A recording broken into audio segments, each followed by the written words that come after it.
Israel America के साथ बढ़ते तनाव के बीच ईरानी कमांडर का बड़ा ऐलान, अपने मिसाइलों को लेकर कर दी बड़ी घोषणा, दुश्मन देशों के छूटे पसीने। जानेंगे क्या है पूरा मामला। वहीं दूसरी ओर ईरानी रक्षा मंत्री और सीरिया के रक्षा मंत्री के बीच इजराइल के खिलाफ मुकाबले के लिए फोन पर बातचीत। इसी के साथ क्या बांग्लादेश की तरह नेपाल में भी होगा कुछ बड़ा? नेपाल के प्रधानमंत्री ने क्या कहा इस पर? तो दोस्तों सभी खबरें हम आपको एक एक करके विस्तार से बताएंगे, तो आप मेरे साथ इस वीडियो के आखिर तक बने रहिए। तो बिना टाइम लेते हुए बात करते हैं खबरों की। जी हां दोस्तों, ईरान ने मिसाइल शक्ति को लेकर बड़ा दावा किया है। एक ईरानी कमांडर ने कहा है कि जमीन से हवा में मार करने वाली मिसाइलों के मामले में ईरान दुनिया के टॉप 6 देशों में शुमार है। यह बयान ईरान के सरकारी मीडिया में प्रकाशित हुई। हालांकि इसके बाद से ही ईरान की मिसाइल क्षमताओं को लेकर सवाल उठने लगे। इरना की रिपोर्ट में कहा गया है, ईरानी सेना के एयर डिफेंस फोर्स के एक वरिष्ठ कमांडर ने कहा है कि सतह से हवा में मार करने वाली मिसाइलों की रेंज के मामले में ईरान टॉप 6 देशों में शामिल है। ईरान की मिसाइल शक्ति के बारे में दावा करने वाले ईरान के सैन्य कमांडर का नाम ब्रिगेडियर जनरल अब्बास अजीमी है। वो उत्तर पश्चिमी ईरान में आर्मी एयर डिफेंस फोर्सेस के कमांडर है। उन्होंने शनिवार को ईरानी सेना से अलग एक स्वतंत्र सैन्य यूनिट के रूप में ईरानी एयर डिफेंस की स्थापना की वर्षगांठ के अवसर पर आयोजित समारोह में यह ऐलान किया। रिपोर्ट में कहा गया है, कमांडर ने ईरानी सतह से हवा में मार करने वाली मिसाइलों की रेंज को नहीं बताया, लेकिन इस बात पर जोर दिया कि उनकी रेंज ने ईरान को दुनिया के शीर्ष 6 देशों में शामिल कर दिया है।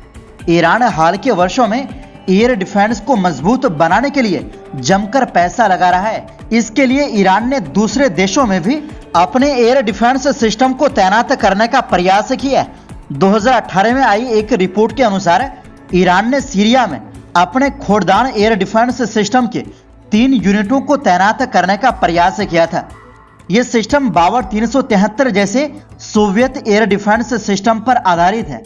एयर डिफेंस सेक्टर में ईरान की विशेषज्ञता ज्यादातर मौजूदा एयर डिफेंस सिस्टम को रिवर्स इंजीनियर करने या मौजूदा सिस्टम की कॉपी करने की है।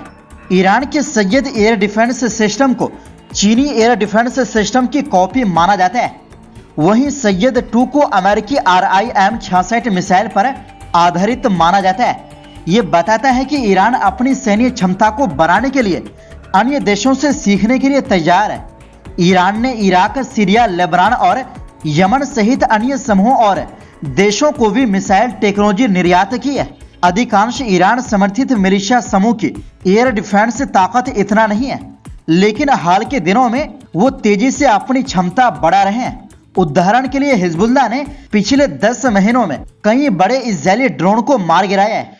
ईरान अपने एयर डिफेंस को नए रडार और दूसरी क्षमताओं से लैस करना चाहता है। कोई भी एयर डिफेंस सिस्टम सिर्फ मिसाइलों की रेंज से ही शक्तिशाली नहीं बनता है, बल्कि उनमें खतरों का पता लगाने, उसके बारे में जानकारी जुटाने और मिसाइल को सही लक्ष्य पर हमला करने में सक्षम रडार की बहुत बड़ी भूमिका होती है।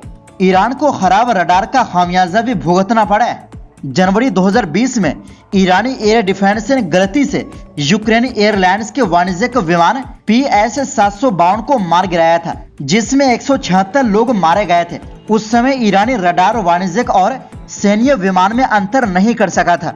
दरअसल 1979 से पहले ईरान अमेरिकी हथियारों का इस्तेमाल करता था, क्योंकि ईरान के शाह अमेरिका के करीबी सहयोगी थे।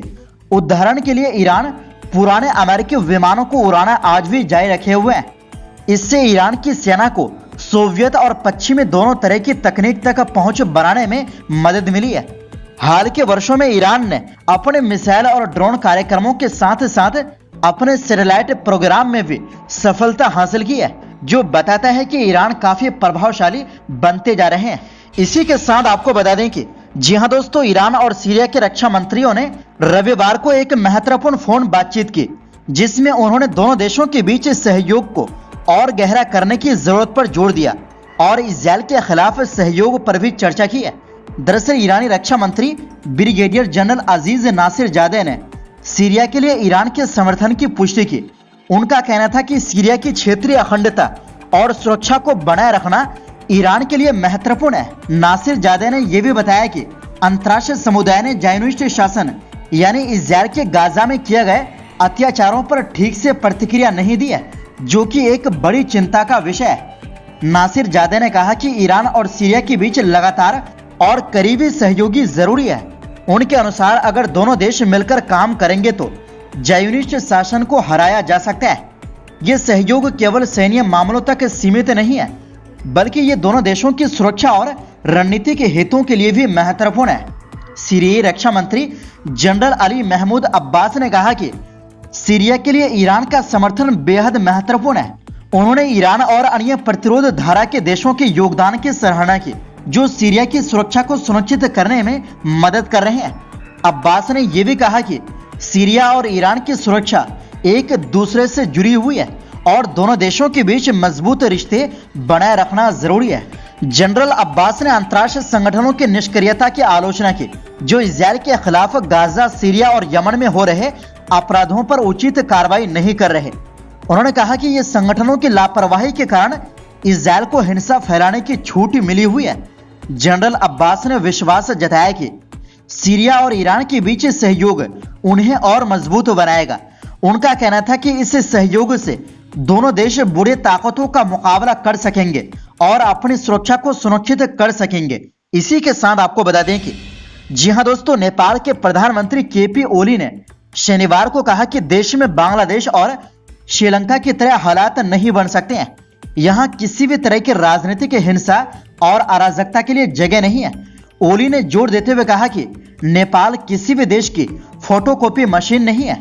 ओली ने कहा कि दशकों देश में चले उग्रवाद के लिए भी अब देश में कोई जगह नहीं है। सरकार देश में ऐसी किसी भी तरह की गतिविधियों को नहीं होने देगी।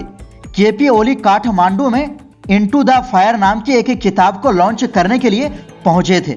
इस किताब को सिमरिक एयर के अध्यक्ष कैप्टन रामेश्वर थापा ने लिखा है।